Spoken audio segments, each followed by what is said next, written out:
यहां मौजूद मेरे सभी सम्मानित बहनों एवं भाइयों, इस स्थान पर किसी पब्लिक मीटिंग को संबोधित करने के लिए पहली बार मैं आया हूं।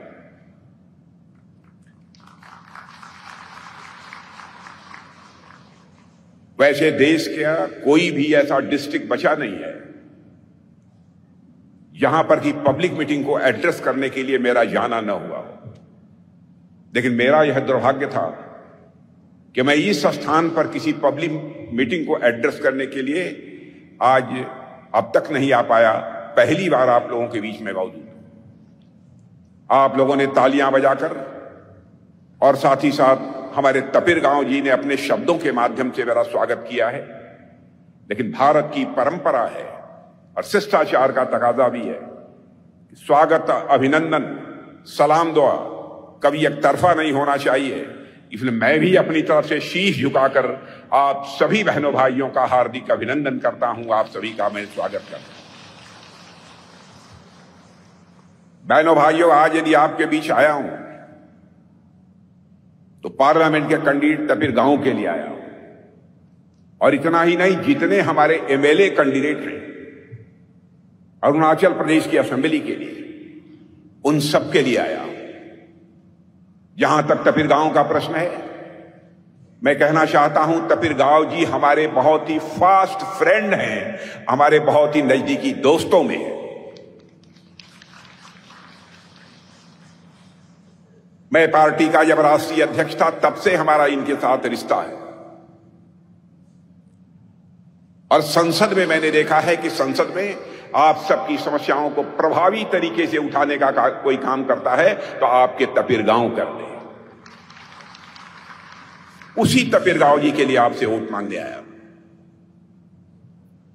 अरुणाचल प्रदेश में जिस तरीके से पेमा खांडू जी मुख्यमंत्री के रूप में अपनी जिम्मेदारी निभा रहे हैं, शायद आप लोगों को इस बात की जानकारी नहीं होगी।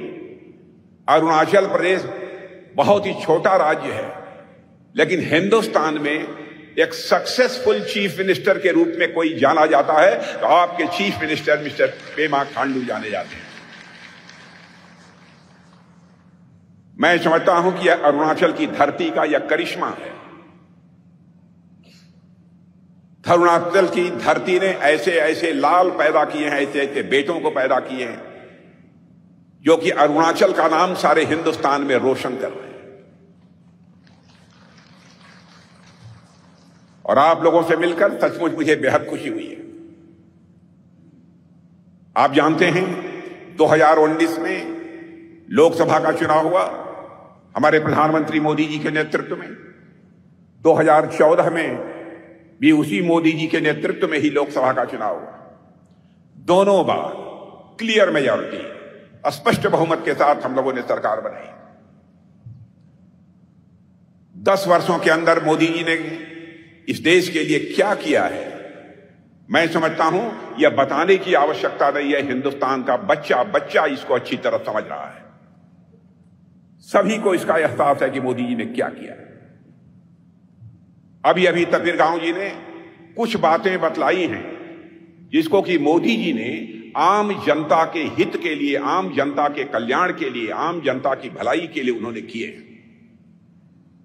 लेकिन एक बात मैं आपसे कहना चाहता हूं, आज सारी दुनिया में मेरे बहनों भाइयों भारत का कद तेजी के साथ बढ़ा है। भारत का स्टेचर सारी दुनिया में ऊंचा हुआ है।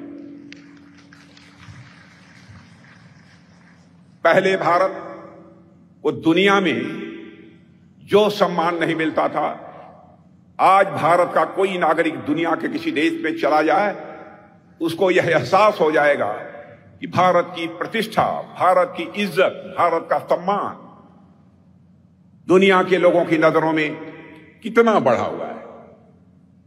इंटरनेशनल फोरम पर पहले भारत कुछ बोलता था तो भारत की बातों को जिस गंभीरतापूर्वक लिया जाना चाहिए नहीं लिया जाता था, लेकिन आज यदि इंटरनेशनल फोरम पर भारत कुछ बोलता है, सारी दुनिया कान खोलकर सुनती है कि भारत बोल क्या रहा है। मेरे बहनों भाइयों, यह हमारे भारत की हैसियत सारी दुनिया में बनी है। गौरव से हम सभी का मस्तक ऊंचा हुआ है। हम सब इस मामले में सौभाग्यशाली हैं कि मोदी जी जैसा व्यक्ति हमको प्रधानमंत्री के रूप में मिला है जो हमारे भारत का कद सारी दुनिया में ऊंचा कर रहा है। आपको इस बात की भी जानकारी होगी 2014 में जब हमारी सरकार बनी थी, उसके पहले लगातार 10 वर्षों तक यहां कांग्रेस की सरकार थी। आप लोग तुलना कर सकते हैं कि कांग्रेस की सरकार ने अथवा कांग्रेस की पहली की भी सरकारों ने क्या किया है और हमारी सरकार ने मोदी जी के नेतृत्व में क्या किया है। दोनों में कितना बड़ा अंतर है, आप स्वयं इस बात की तुलना कर सकते हैं। 2014 के पहले जितने गरीब भारत में थे, आपको जानकर खुशी होगी मोदी जी ने करिश्मा किया है। मेरे बहनों भाइयों, कमाल किया है मोदी जी ने कि 10 वर्षों के अंदर अपने प्रधानमंत्री रहते हुए भारत के 25 करोड़ लोगों को गरीबी रेखा से बाहर करने में कामयाबी हासिल की है। यह एक बहुत बड़ी उपलब्धि हमारी, और यह मैं नहीं कह रहा हूं कि मैं उनकी कैबिनेट का मिनिस्टर हूं, इसलिए नहीं कह रहा हूं। यह नीति आयोग और इसके अतिरिक्त भी बहुत सारी ऐसी मानी जानी संस्थाएं, इंस्टीट्यूशंस हैं जिन्होंने सर्वे करने के बाद यह दावा किया है कि भारत में 25 करोड़ लोग मोदी जी के आने के बाद गरीबी से बाहर हुए। यह कोई सामान्य उपलब्धि नहीं है। आज के 10 वर्ष पहले आप लोग स्वयं ही महसूस करते होंगे अरुणाचल की क्या स्थिति थी, और आज महसूस करते होंगे आप कि अरुणाचल की स्थिति क्या है। दुनिया के अधिकांश देशों के राष्ट्राध्यक्ष, यानी दुनिया के भिन्न भिन्न देशों के प्राइम मिनिस्टर, प्रेसिडेंट ये कहते हैं 21st सेंचुरी इस वर्ल्ड में किसी की होने जा रही है तो हमारे और आपके देश भारत की होने जा रही है। मेरे बहनों,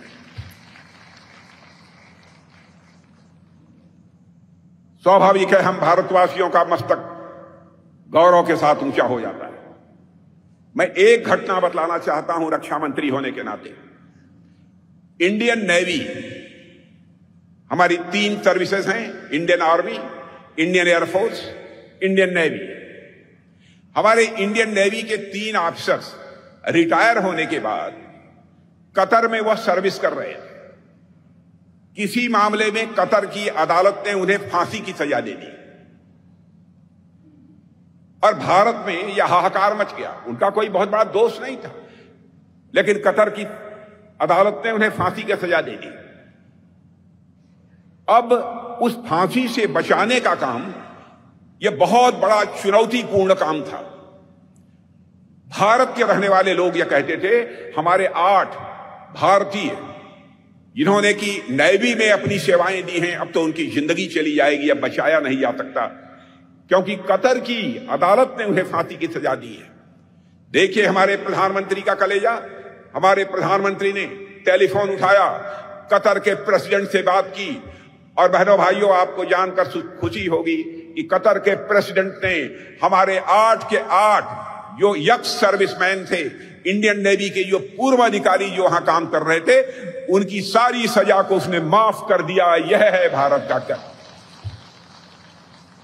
यह है भारत का कर जो दुनिया में इतनी तेजी के साथ बढ़ा है। रूस और यूक्रेन की लड़ाई चल रही है, आपको मालूम है ना, रूस और यूक्रेन की लड़ाई चल रही है। कितने लोगों को मालूम है, जरा हाथ उठाइए। सबको मालूम। बराबर रूस की तरफ से 2 साल से यह लड़ाई चल रही है। रूस की तरफ से मिसाइलें चल रही हैं, यूक्रेन की तरफ से मिसाइलें चल रही हैं, बड़ी संख्या में लोग मारे जा रहे हैं। यूक्रेन में हमारे भारत के बहुत सारे बच्चे एमबीबीएस कर रहे थे, इंजीनियरिंग की पढ़ाई कर रहे थे, मैनेजमेंट का कोर्स कर रहे थे। अब उनकी जिंदगी को बचाना एक बहुत बड़ी चुनौती थी। उनके माता पिता जो भारत में रहते थे, उन्होंने प्रधानमंत्री से मांग करनी शुरू कर दी, मोदी जी चाहे जैसे भी हो हमारे बच्चों को कतर से आप निकाल कर बाहर लाइए, हमारे बच्चों की पढ़ाई हो अथवा न हो, हमें इस बात की चिंता नहीं है, हमारे बच्चों की जिंदगी बचनी चाहिए। उनके माता पिता यह प्रधानमंत्री से मांग कर रहे हैं। और आपको जानकर खुशी होगी, हम लोगों को स्वयं लगता था यह काम असंभव है, नहीं हो सकता है, क्योंकि दो देशों के बीच की लड़ाई का मामला है, कोई झुकेगा नहीं। कैसे हम भारत के बच्चों को वहां से निकाल कर भारत ले आएंगे? लेकिन हमारे प्रधानमंत्री का कलेजा देखिए। हमारे प्रधानमंत्री ने टेलीफोन घुमाया, रूस के राष्ट्रपति मिस्टर बाइडेन से बात की, यूक्रेन के राष्ट्रपति मिस्टर जेलेंस्की से बात की, अमेरिका के राष्ट्रपति मिस्टर बाइडेन से भी बात कर ली, और 4.5 घंटे के लिए युद्ध रुक गया और हमारे लगभग 22,500 बच्चे भारत के जो पढ़ते थे वो भारत लौट आए। यह है आज का हमारा भारत। यहां तक अरुणाचल प्रदेश का प्रश्न है। मेरे बहनों भाइयों, अरुणाचल प्रदेश भौगोलिक दृष्टि से भारत का यह पहला प्रदेश है। यह बाबा परशुराम की यह धरती है। और देखिए, भगवान सूर्य भी भारत में पहला कदम यदि कहीं पर रखते हैं तो अरुणाचल प्रदेश में रखते हैं। इतने सौभाग्यशाली आप लोग। इसका एक स्ट्रेटेजिक महत्व है, यानी रणनीतिक इसका महत्व है। कांग्रेस सरकार इसके पहले लंबे समय तक रही है, और मैं जानता हूं अरुणाचल की ही नहीं, नॉर्थ ईस्ट के अधिकांश राज्यों में कांग्रेस की सरकारें पहले भी हुआ करती, बराबर उन्होंने नॉर्थ ईस्ट की उपेक्षा की है। लेकिन मैं दावे के साथ कह सकता हूं, और आप लोग भी महसूस करते होंगे, पहली बार दिल से नॉर्थ ईस्ट की चिंता करने का काम किसी ने किया है तो हमारे प्रधानमंत्री मोदी जी ने किया है। और कितना सम्मान नॉर्थ ईस्ट के राज्यों को दिया कि अपने नॉर्थ ईस्ट के 8 राज्यों को यह कहा, यह अष्टलक्ष्मी हैं, अष्टलक्ष्मी हैं। यदि इनका विकास कर दिया जाए तो यह भारत का भी मस्तक ऊंचा कर सकते हैं नॉर्थ ईस्ट के लोग। इनके अंदर वह ताकत है, इनके अंदर वह कुव्वत है। साउथ एशिया, ईस्ट एशिया के साथ भारत के व्यापार, पर्यटन और दूसरे रिश्ते बढ़ने चाहिए, तभी न जाकर आपका भी विकास होगा। बगल के देशों में जाकर आप अपना व्यापार करेंगे, पर्यटन की सुविधाएं बढ़ेंगी। उस दृष्टि से भी नॉर्थ ईस्ट का विकास होना यह आवश्यक है। यदि मैं कहूं कि यह north east south Asia, east Asia का गेटवे ऑफ इंडिया है, तो यह भी कहना अतिशयोक्तिपूर्ण नहीं होगा। आपने देखा होगा, पहले बहुत सारे ऐसे नेता होते थे, कहते कुछ थे, करते कुछ थे। लेकिन आज हमारे प्रधानमंत्री के बारे में मैं कह सकता हूं, हमारे प्रधानमंत्री जो कहते हैं वह करते हैं। उनके वर्ड्स, उनके डीड्स, उनके कहने, उनके करने में कोई अंतर नहीं है। मेरे बहनों भाई, कोई अंतर नहीं है। हमारा इलेक्शन मैनिफेस्टो उठाकर देख लीजिए। इलेक्शन मैनिफेस्टो में जो बातें हम लोगों ने कही थी, हर एक बात को हम लोगों ने पूरा किया है। कांग्रेस का, एनसीपी का, दूसरे पॉलिटिकल पार्टीज का इलेक्शन मैनिफेस्टो उठाकर देख लीजिए। वह जनता की आंखों में धूल झोंकते, सरकार बन जाती है, अपने वादों को वह भूल जाते हैं, लेकिन हम लोग जो कहते हैं वह करते हैं। हम लोगों ने कहा था अपने इलेक्शन मैनिफेस्टो में कि हमारी सरकार बन जाएगी तो जम्मू कश्मीर के अंदर जो धारा 370 लगी हुई है, जिसके तहत जम्मू कश्मीर को एक स्पेशल स्टेटस प्राप्त है, हम उसको चुटकी बजाकर समाप्त कर देंगे। और आपने देखा कि धारा 370 को हम लोगों ने समाप्त कर दिया। हम लोगों ने कहा था हमारी सरकार बन जाएगी, अयोध्या की धरती पर भव्य राम का मंदिर बनकर रहेगा। बहनों भाइयों, आपने देखा 22 जनवरी को भगवान राम की अयोध्या में प्राण प्रतिष्ठा हो गई। भगवान राम अपनी झोपड़ी से निकलकर राजमहल में आ चुके हैं। मुझे ऐसा लगता है भारत में राम राज्य की भी अब शुरुआत हो जाएगी। जो हम लोगों ने कहा सब कुछ किया। नागरिकता कानून को कहा था, लागू किया। नागरिकता कानून के कारण किसी की नागरिकता जाने वाली नहीं है, नागरिकता मिलने वाली है। लेकिन कांग्रेस और एनसीपी जैसी राजनीतिक पार्टियों के द्वारा लोगों में एक भ्रम पैदा करने की कोशिश की जा रही है। हमें इन सब चीजों से बचना है। हम लोगों ने कहा था 3 तलाक, ट्रिपल तलाक की व्यवस्था को समाप्त करेंगे। लोग कहते थे यह बीजेपी वाले कर नहीं पाएंगे, लेकिन आपने देखा संसद के दोनों सदनों में बहुमत मिलने के बाद चुटकी बजाकर ट्रिपल तलाक की व्यवस्था को हम लोगों ने समाप्त कर दिया। बहनों भाइयों, कोई मां हो, कोई बहन हो, चाहे किसी भी जात की हो, किसी भी पंथ की हो, किसी भी धर्म की मानने वाली हो, हम सब यह मानते हैं वह हमारी भी मां है, वह भी हमारी भी बहन है, वह हमारी भी बेटी है। हम इस विचार में सोचते हैं, इस तरह से सोचते हैं। यह हम कैसे बर्दाश्त कर सकते हैं? कोई किसी से शादी कर ले और 10 दिन के बाद तलाक तलाक तलाक 3 बार बोलकर उससे छुट्टी कर दे, यह चाहे कोई बर्दाश्त कर ले, बीजेपी वाले इसे नहीं बर्दाश्त कर सकते हैं। बहनों भाइयों, वह ट्रिपल तलाक की व्यवस्था को भी हम लोगों ने समाप्त कर दिया। आपने देखा होगा प्रधानमंत्री ने इसी अरुणाचल प्रदेश में, इसी नॉर्थ ईस्ट में जो भी शिलान्यास किया उसका लोकार्पण भी किया। कांग्रेस के समय आपने देखा होगा ये लोग, चुनाव आता था, शिलान्यास तो करते थे, लेकिन कभी भी उसका लोकार्पण करने की नौबत नहीं आती थी, कभी वह प्रोजेक्ट पूरा ही नहीं हो पाता था। ऐसे हालात थे। आज बिजली, पानी, सड़क, रेल, स्कूल, अस्पताल, ऐसे कई ऐसे इंफ्रास्ट्रक्चर हैं जिनके कारण मैं विश्वास के साथ कह सकता हूं कि नॉर्थ ईस्ट का तेजी के साथ विकास हुआ है। और आप आंकड़े उठाकर देख लीजिए, पिछले 10 वर्षों में जितनी तेजी से इन्वेस्टमेंट हुआ है, पिछले 10 वर्षों में जितनी तेजी से निवेश हुआ है, इसके पहले कभी भी इतना इन्वेस्टमेंट नहीं हुआ है अरुणाचल प्रदेश और नॉर्थ ईस्ट में जितना कि इस बार हुआ है। यह सब कांग्रेस की कल्पना से पूरी तरह से परे था। सेला टनल के बारे में आपने देखा, सेला टनल प्रधानमंत्री ने उसका शिलान्यास किया, अब सेला टनल का उद्घाटन भी हो गया। ऑल वेदर रोड कनेक्टिविटी भी तैयार हो गई मेरे बहनों भाई।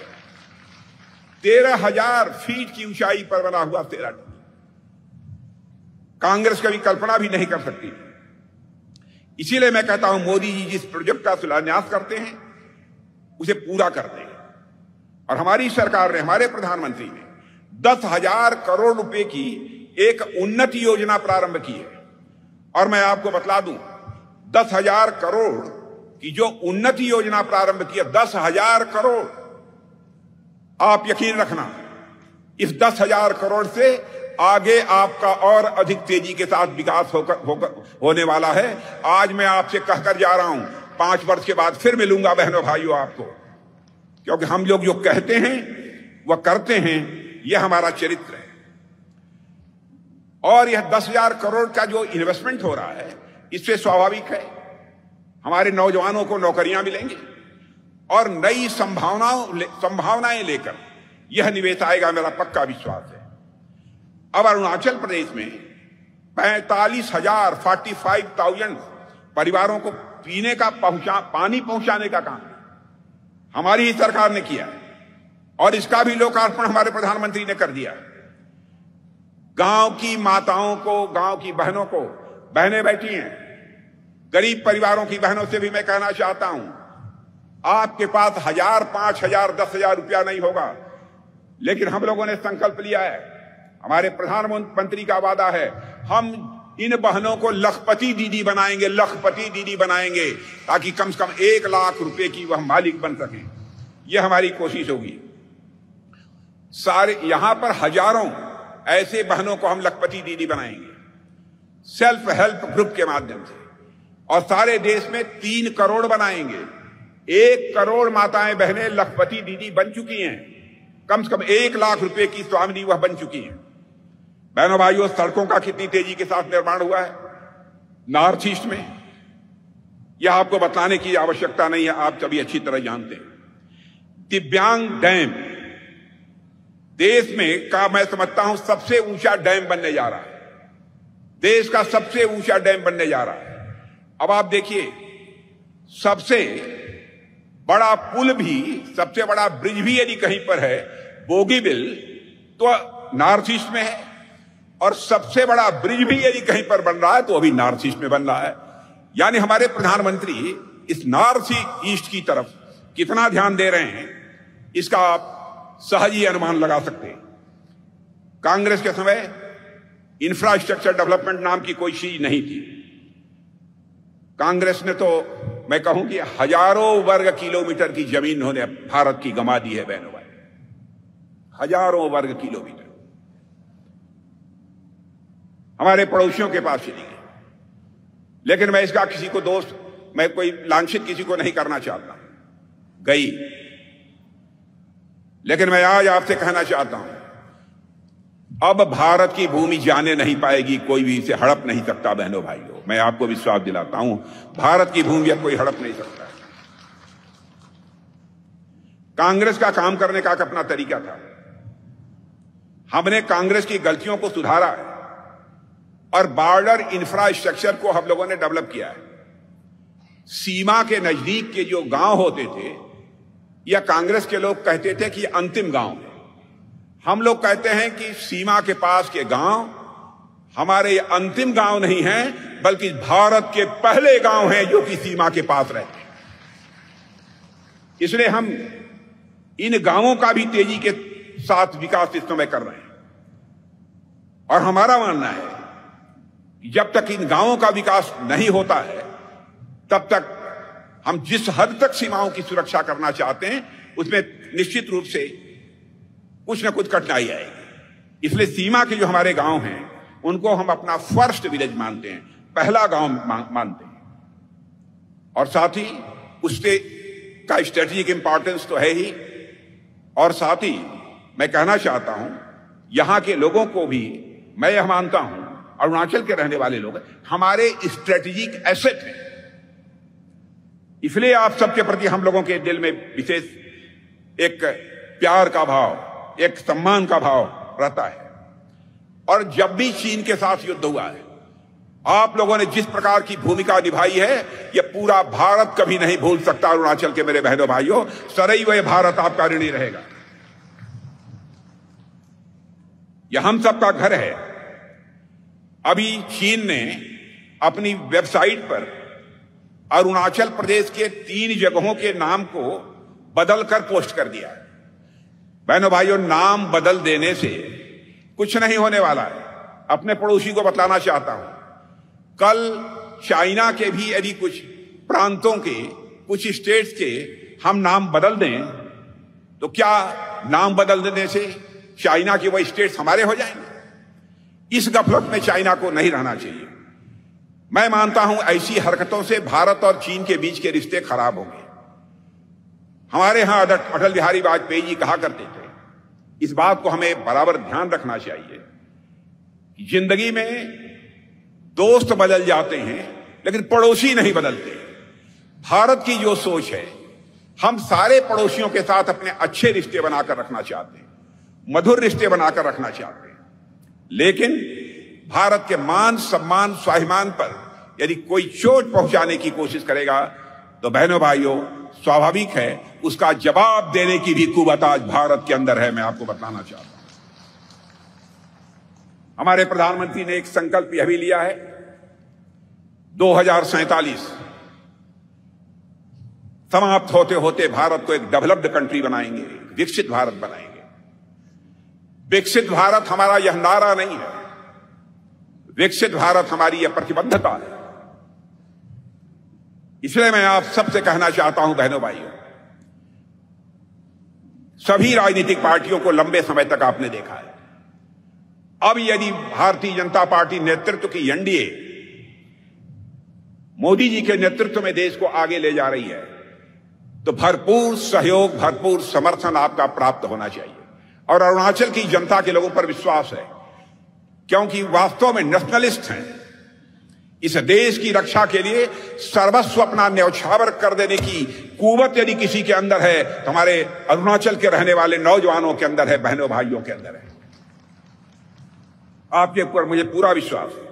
तपिरगांव जी आपके सांसद रहे हैं, और मुझे लगता है कि आप लोगों ने मन बना लिया है कि इस बार तपिरगांव जी को फिर से पहले से कहीं अधिक मतों से विजय दिलाकर उनको भारत की संसद में भेजना। यदि आप लोगों ने मन बना लिया, जरा हाथ उठाकर तालियां बजाइए, तो मैं मान लूं कि आप लोगों ने मन बना लिया। पीछे के लोग जो बैठे हैं, अच्छा वहां भी बज रही हैं तालियां।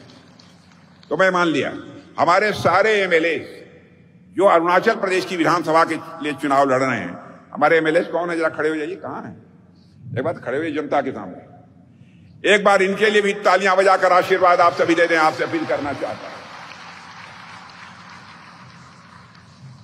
तापिर गांव जी, एक आपसे मैं आग्रह करूंगा, चुनाव जीत जाने के बाद, हमारे सारे एमएलए के चुनाव जीत जाने के बाद, एक बार हमको कहीं यहां चाहे अगल बगल कहीं एक बार और बुला लेना।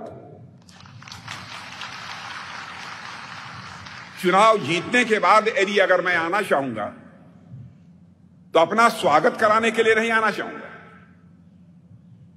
चुनाव जीतने के बाद यदि आना चाहूंगा तो एक बार शीश झुकाकर आप सभी बहनों के प्रति आभार व्यक्त करने के लिए, आपका अभिनंदन करने के लिए यहां पर आना चाहूंगा। इन्हीं शब्दों के साथ आप सबको बहुत बहुत धन्यवाद। बोलिए भारत माता की।